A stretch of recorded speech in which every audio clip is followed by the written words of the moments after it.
This house is mine. I paid for it. Get out. You won't survive without me on your part-time wages. Ha ha ha. Henry sneers and gleefully unfolds the divorce papers. My name is Olivia and I'm 33 years old. Recently, I started working part-time at a nearby grocery store. I met Henry, my husband, at work. We got close, married 3 years ago, and I left my job soon after. Even though I wanted to continue working after marriage, Henry insisted that I become a homemaker. I reluctantly agreed, but couldn't shake off the desire to work again. After daily persuasion, Henry finally allowed me to work part-time. We want kids, but haven't been blessed yet. I wanted a pet and suggested getting a cat, but Henry hates them, so I gave up on the idea. Ever since I started working part-time, Henry criticizes everything I do. Did you go to work again today? The house is getting messy. Look at those wrinkled clothes. You're not keeping up with the chores. That's not true. I clean before going to work and the laundry is fine. What are you talking about? I've been managing everything perfectly. Henry retorts, the place looks dirty. Are you blind? And why is it always fried chicken? Can't you make something else? I don't make fried chicken that often. I try to vary our meals. I made your favorite fried chicken despite being short on time. I've prepared a variety of dishes. Henry doubles down when I push back. So, you're blaming your part-time job? Don't act so high and mighty. I earn enough for both of us. Do your chores properly and stop making excuses. It's embarrassing to see you work so hard for such a low wage. Henry always belittles me and my job. He wanted me to be a homemaker to maintain his image, not because we needed the money. He disapproves of my part-time job and takes every opportunity to mock me, asserting his financial superiority to unleash his verbal abuse. Even though he's my husband, I can't stand it when he degrades my work with harsh words. His words were ruining my mood every day. One day, we decided to go on a long-awaited drive to his parents' house. I had been irritated with him for a while, but I thought this outing would be a good break, so I was happy. At the time, I couldn't imagine that the visit to my in-laws would turn out the way it did. We drove for a few hours and finally arrived at his parents' home, where his mom was waiting for us. His mom, who lives alone, greeted us warmly. We had dinner prepared by her, and then my husband left to play poker. As his mom and I were doing the dishes, I noticed her demeanor change. She had been calm, but now her expression was stern. Wondering what was wrong, I made some coffee, and we sat down on the sofa. Then she spoke up. Olivia, Henry told me you've been working part-time. Why do you need to work when Henry has a good job? And it sounds like you're not taking care of the house because of it. I was taken aback by her sudden questions. No, that's not true. I'm doing my part-time at home. She widened her eyes dramatically. I heard everything from Henry about how poorly you keep the house. Lying won't help. Henry has been suffering alone. He comes home to a dirty house after a hard day's work. You're even failing at cooking decent meals. Quit your part-time job. No one at your workplace would even care if you left. Your job is to be a homemaker. Don't embarrass yourself as Henry's wife. She's an old-fashioned woman who got married right after school and has never worked outside the home. My husband also believes that's what a wife should be like. That's why they both dislike the idea of me working. But her words were too much. I felt devastated by her heartless comment that my job doesn't matter and that no one would miss me if I left.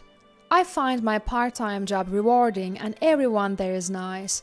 They treat me well and rely on me. Tears filled my eyes as I couldn't believe they thought so little of me.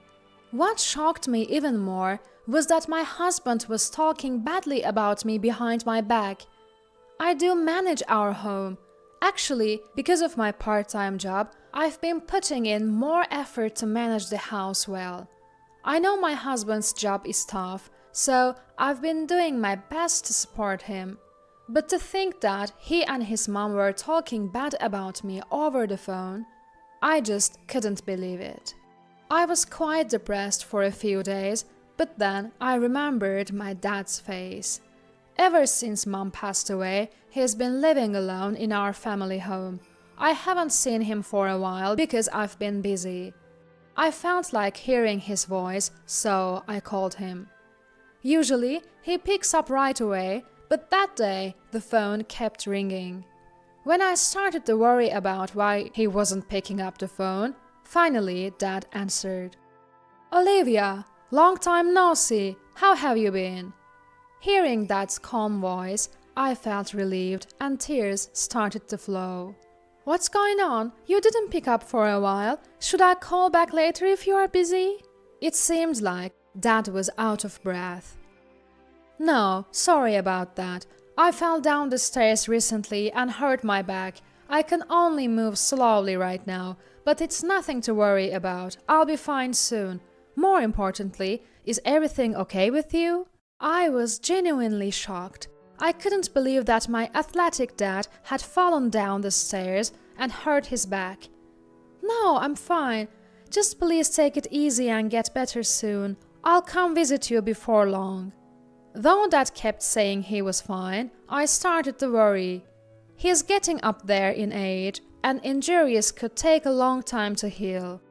I had always taken his vitality for granted, but now I was anxious. Climbing stairs every day means there's always a chance he might trip and fall. On top of that, the stairs at my childhood home are pretty steep. The house is old, too, which means there are high steps leading into the entrance and bathroom. I became increasingly worried about Dad navigating the house while nursing his back. What if he seriously injured himself? I couldn't stand the thought. I had always wished to live closer, and now it seemed there was no time to hesitate. I made a significant decision to build a safer, more comfortable house for Dad near me.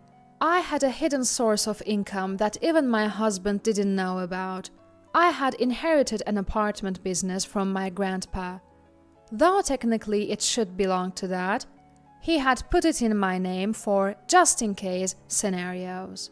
Dad always told me it's best not to talk about this, so even my husband doesn't know.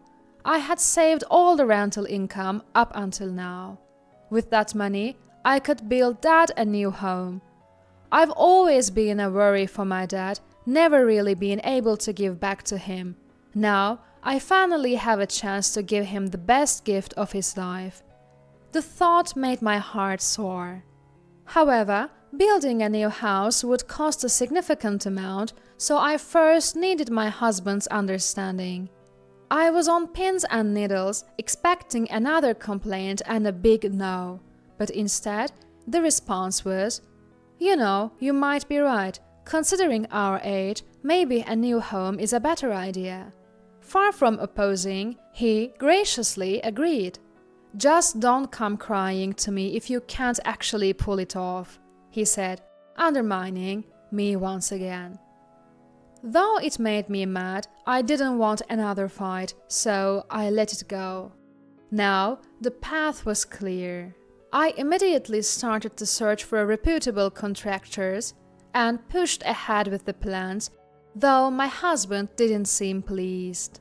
He didn't complain, but I could tell he wasn't fond of the idea.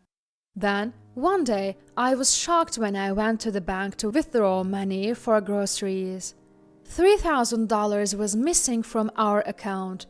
I was shocked to see $3,000 missing from our joint account. I didn't remember spending that much money. There was only one person who could have done this. It was hard to believe my husband would take money without asking, but the reality was that the money was gone. That night, I confronted him. "Hey, I went to the bank today and $3,000 was withdrawn from our living expenses account. Do you know anything about this? My husband smugly replied, I gave it to my mom. You were talking about building a house, right? You must be stashing money somewhere. What's the big deal with $3,000? I couldn't believe my ears. Why did you have to give her the money? It's not like my mother-in-law is broke. And that money is for our living expenses. You can't just give it away without asking me. That's totally unfair. My husband snapped back. What do you know about my mom? She said she's struggling. What's wrong with a son helping his mother? Besides, I earned that money. What I do with it is none of your business. If you're upset, go earn your own money part-time. See, you've got nothing to say. Don't ever complain about what I do again.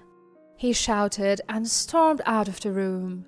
I had always believed that even if my husband had a bad temper, he wouldn't betray me. It would have been better if he had just discussed giving money to his mother with me. Perhaps there was another way, and this fight could have been avoided. Was it that he thought I would object? Or did he not trust me? I felt like our marriage was getting worse, not better. The next day, my husband acted like nothing had happened and went to work. I didn't want to argue anymore, but the bad feeling lingered. Finally, our new home was completed. Thanks to a helpful construction company, we managed to build a beautiful home. I had arranged for a moving company to help my dad with the packing. Everything seemed to be going well. With just 2 weeks left until the moving day, I was brimming with joy at the thought of honoring my parents in the home I built. The plan for the big day was to go to the new house with my husband to help my dad unpack. But when we sat down to discuss the day's schedule, my husband dropped an unbelievable bombshell. Hold on, that house isn't for your dad. I'm giving it to my mom. I have the right to decide who lives there. I was stunned. That house is for my dad. I built it. Rushing my words, he retorted, You, working part-time, could never afford to build a house. I built that house with my money. He seemed to genuinely believe he had paid for the house. Was his agreement to build the house in the first place because he intended it for his mother, not my dad? His behavior was appalling. Now, I had to prove that the house was built with my money. I had no choice but to reveal the rental income I had been silently earning. When I told my husband about my decision, he didn't believe me. You're making up a crazy story just to get the house the way you want it. Why not come up with a better lie while you're at it? And no one believed me, so my husband stormed off somewhere.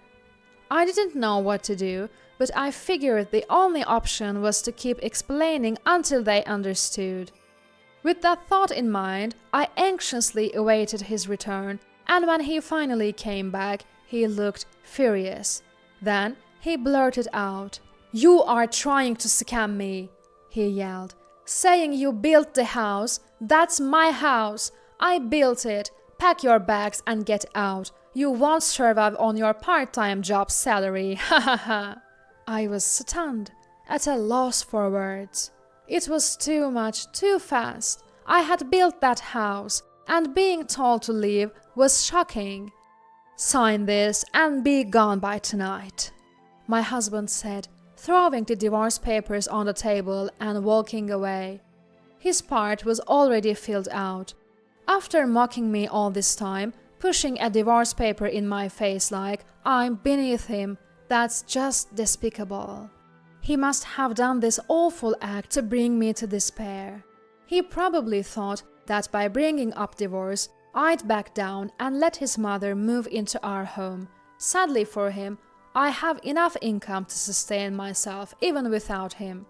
I reached my boiling point. I signed the divorce papers and left, heading to my dad's place with all my stuff. Dad was surprised but welcomed me warmly. "Come on in." After I told him everything, he patted me on the back. Then Let's live together in a new home. I'd be happier that way." He said just that. Moving day came, and everything went smoothly, probably because my arrival sped up preparations.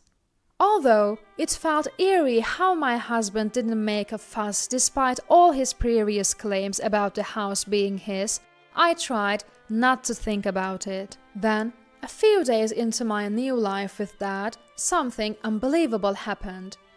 Curious about the noise outside, I looked out the window. A moving truck had parked right in front of our house. Turns out, this is their new home. When I asked what was going on, I learned that my husband was the client and he'd be arriving with his mother soon. My dad and I already live in this house, and it looks like he's planning on moving in uninvited.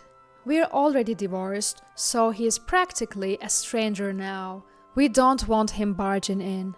His pushy attitude creeped me out, so I told the movers to halt and rang up the police after consulting with my dad.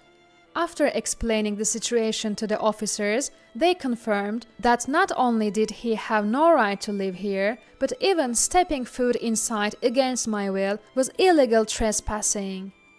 Just then, my husband and mother-in-law strolled in, all relaxed. Upon seeing the police officer, they both started to panic and get flustered. It seemed like it finally dawned on my husband that I had built this house. But between a panicking mother-in-law at his side and a barrage of questions from the officer, he had already lost his composure. "Why can't I live here? What's going on?" He raised his voice, desperately trying to resist. Watching my husband act like that, I felt done dealing with him, but to protect me and my dad, I quietly handed my trump card to the police. Thanks to the cops, the situation was diffused, but he found himself in a pickle. He had already given up his apartment, so now he was stuck with a ton of belongings and nowhere to go. I was worried about my husband's repeated verbal abuse, or in other words, evidence of domestic violence. For quite some time, I couldn't stand his harsh words anymore. I'd planned to get back at him someday, so I installed surveillance cameras around the house and recorded everything. The footage showed me diligently doing housework and my husband relentlessly hurling unreasonable insults. Thanks to this evidence, I managed to corner him even further. I hired a lawyer and initiated a lawsuit, eventually securing a financial settlement in the divorce. My husband spent all his savings, the money from selling the family home and the settlement money on moving and compensating me. Now, it seems he's living in a rundown apartment with his mother. Word spread quickly at his workplace.